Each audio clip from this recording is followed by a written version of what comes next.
Hi there, this is Michael Nguyen, and I'm the chair of the GLBTQ plus Asian Pacific Alliance, formerly known as the Gay Asian Pacific Alliance, and always GAPA. And I am here to talk to you just a little bit about the upcoming signature event of Runway, Harmonic Convergence, happening on September 18th, 2021 at the Herps Theater, 7 p.m.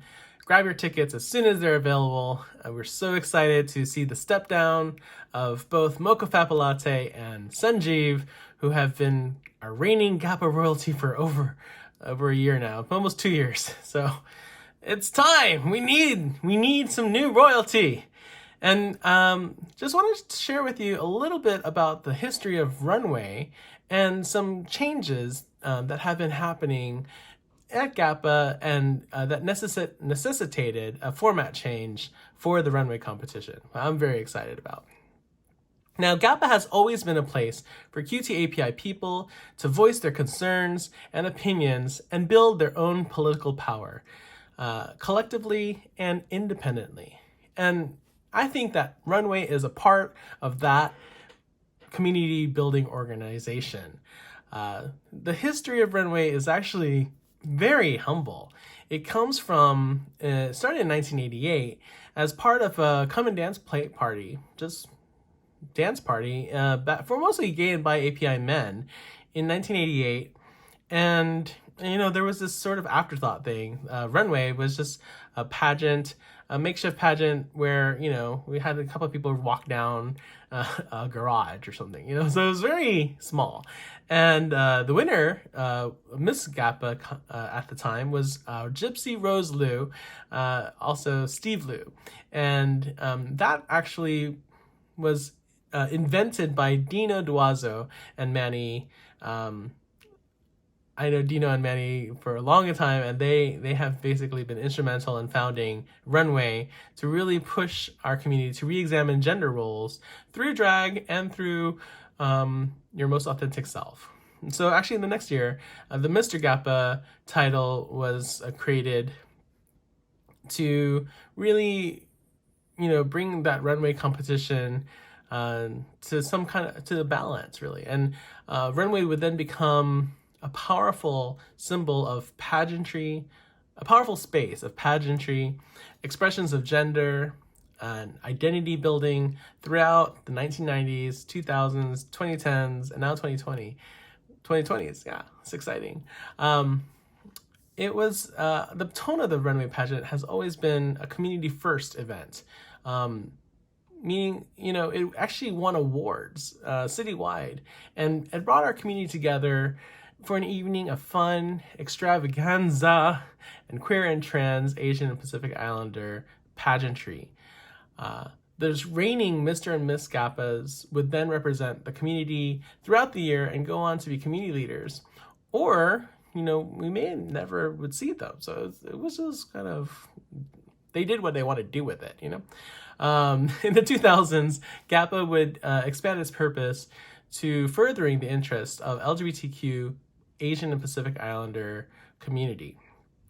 And then in 2018, GAPA started a rebrand process to further clarify our mission, vision, and values. So I want to talk to you about them today. Our mission at GAPA is to unite our, excuse me, our mission is to work to unite our families and allies through inclusion, advocacy, and love.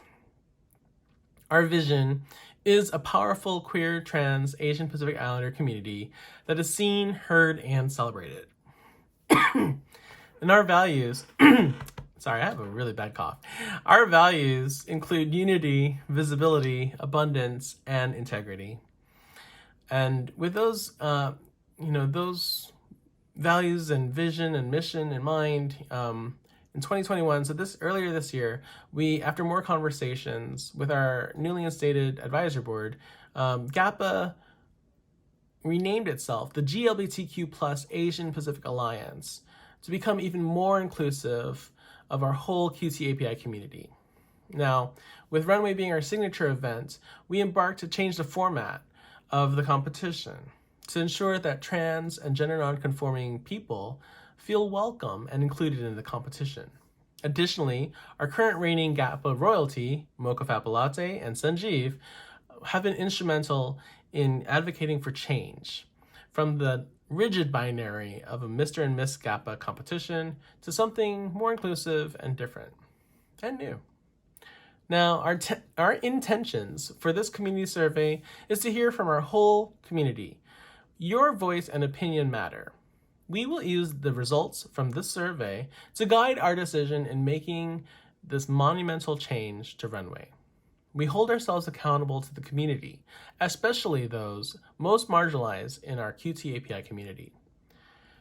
Now, I'll kind of roughly go through the choices below, but I highly suggest you read through the one-page executive summary drafted by Emmett Chenran, our production chair for Runway and amazing board member, our first trans board member at GAPA.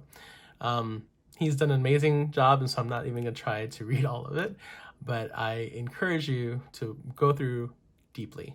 But just very quickly, the choices are these. First, there's three categories. There's a three categories choice, right? Where we can add to our status quo of a Miss GAPA and Mr. GAPA and have a third title, the MX GAPA title. This option would provide some focused representation on non-binary candidates, but there has been much discussion and amongst non-binary, gender non-conforming people, that depicting depicting gender nonconformity as a third gender or a third category is problematic and reductive. So that's not great. The second choice here is this top two winner system, where the contestants would announce the honorific they choose to vie for, and at the end, the top two scorers, regardless of gender identity or expression, win. This allows performers not to be boxed in any kind of particularly gendered categories. This benefits not only trans and gender nonconforming contestants, but also encourages male and female identified candidates to be more expansive in their gender and aesthetic expression. However, there has been history in the past of Miss GAPA contestants scoring quite higher than the Mr. GAPA contestants, due to expanded wardrobe and performance experience, and just, larger than life personas that they built. So this might be incentivizing more drag winners in this category option. The last option we have is a drag kind of competition and a layman or layperson competition, and non-drag. Excuse me. I swear it's not COVID, sorry. But I don't know, I'm gonna get tested. Never know. So here we go. This would basically have one winner in the persona competition, a drag persona competition, and one being a layperson, or basically their most authentic self. Again, this would hopefully uphold the ethos and roots of the Runway competition as a community production that seeks to celebrate both the glamorous artistry of drag and the bare-faced authenticity of our Qt API people. Those are some of the options that we have presented, and we hope to get your voice and opinion on through the survey. So if you can, please make sure to finish it by August 17th, and or participate also in our in a virtual meeting. It's gonna be this virtual Zoom. It's live on August 10th from 5 to 6:30 p.m.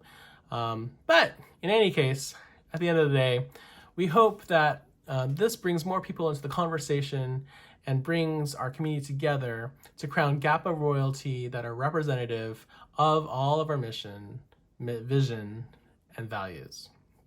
We realize that change can be super scary, but we want to be respectful of the legacy of Kappa's Runway, where past winners of the competition have gone on to run their own pageants, run and win political office, and become community leaders for the rest of their lives.